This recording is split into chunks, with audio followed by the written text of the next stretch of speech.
Okay, so hello guys and welcome back. I know it has been again a longer time since I made last video, but here I am again, and I am today going to talk about these Mylaps transponders for racing. Recently I bought all of these transponders. One of them is brand new, and this is the Mylaps RC4 hybrid, and then I've got these two older ones from a previous owner. I've got them for 130 euro for both of them.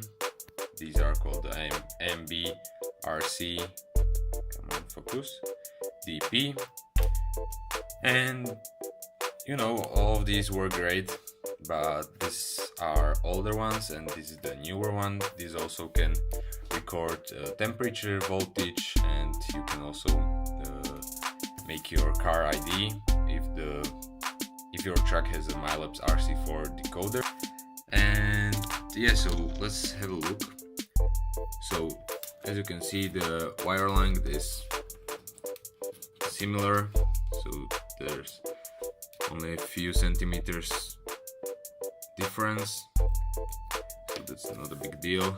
Then the price, as I said, I've got these two for 130 euro and this one cost me 115 euro, but you know, it's a lifetime thing you buy. You probably won't have to change it for another 10-20 years, so I invested in it. And yeah, there's nothing else to say about it.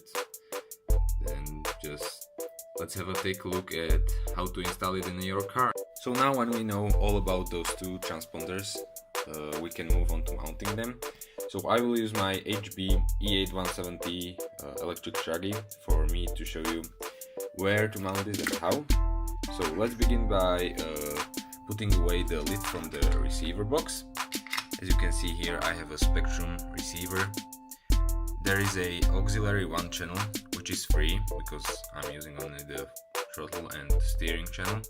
So I will plug my transponder right into there. And now when we have that, we should choose a place where to mount this. You can use those 3 holes you can see here, or I prefer to use a double-sided tape, which is much easier to use, and as you can see, there's not many holes to put it here. So probably what I will do is put the double-sided tape here and mount it right here, because my ESC won't fit here because I will have a larger motor. So that's why I will plant it right here. And when I am at the track, I will check for the strength of the transponder. If it won't be as good, I'll change it and put it in another place. But yeah, the only thing you shouldn't do is put it onto a metal piece, because then the strength will not be as good. And yeah, that's all. It's pretty simple and straightforward. So thank you for watching this video, and hopefully see you next time. Thanks and bye.